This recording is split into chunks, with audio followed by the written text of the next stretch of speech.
ಶಪ್ಪ ಮನೆಗ್ ಹೋಗ್ ಬರ್ಬೇಕು, ಸಾಕಾಗೋಯ್ತು. ನೀನಂತೂ ನಮ್ಮ ಮನೆಗ್ ಬರಲ್ಲ. ತಗೋ, ನಿಂಗೆ ತಾಂಬೂಲ ಇಲ್ಲೇ ತಂದಿದೀನಿ, ತಗೋ ಇಟ್ಕೋ. ರಾಧೆ, ನಮ್ಮ ಸಂಸ್ಕೃತಿ, ನಮ್ಮ ಪದ್ಧತಿ ಸಿಂಗಲ್ ಯೂಸ್ ಪ್ಲಾಸ್ಟಿಕ್ ಯೂಸ್ ಮಾಡೋದಲ್ಲ. ನೋಡಿ, ಈ ರೀತಿ ಸಿಂಗಲ್ ಯೂಸ್ ಪ್ಲಾಸ್ಟಿಕ್ ಅಲ್ಲೆಲ್ಲ ಕೊಡೋದು ನಮ್ ಸಂಸ್ಕೃತಿನ.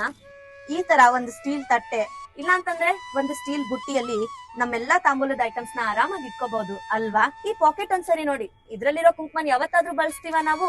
ಇದು ರೀಸೈಕಲ್ನೂ ಆಗೋದಿಲ್ಲ. ಅದನ್ ಬಿಟ್ಟು ಒಂದು ಸ್ಮಾಲ್ ಚಿಟ್ಟಲ್ಲಿ ಈ ತರ ಕುಂಕುಮನ ಅರ್ಶನ ಕಟ್ಟೋದು ಒಳ್ಳೇದಲ್ವಾ? ಈ ಬ್ಲೌಸ್ ಪೀಸ್ ಕೊಟ್ಟಿರೋದು ಒಂದ್ ಮನೆಯಿಂದ ಇನ್ನೊಂದ್ ಮನೆಗ್ ಸುತ್ತುತ್ತೆ ಹೊರತು ಯಾವ್ದೇ ಬಳಕೆಗೆ ಬರೋದಿಲ್ಲ. ಅದ್ರ ಬದಲಾಗಿ ಏನಾದ್ರೂ ಒಂದು ಯೂಸ್ ಆಗುವಂತ ರಿಟರ್ನ್ ಗಿಫ್ಟ್ ನ ಕೊಡ್ಬೋದು ಅಲ್ವಾ? ನಮ್ ಸಂಸ್ಕೃತಿ ಅಂತೆ ನಾವು ಏಕಮಾತ್ರ ಬಳಕೆಯನ್ನ ನಿರಾಕರಿಸಿ ಇಂತಹ ಮರುಬಳಕೆ ವಸ್ತುಗಳಲ್ಲಿ ತಾಂಬೂಲ ಅನ್ಕೊಳ್ಳೋಣ. ಏನಂತೀರಾ? ಒಳ್ಳೆ ಮಾತು ಹೇಳ್ಕೊಟ್ಟೆ ರಾಧೆ ನೀನು ನನ್ಗೆ. ಇನ್ಮೇಲೆ ಹೀಗೆ ಮಾಡ್ತೀನಿ.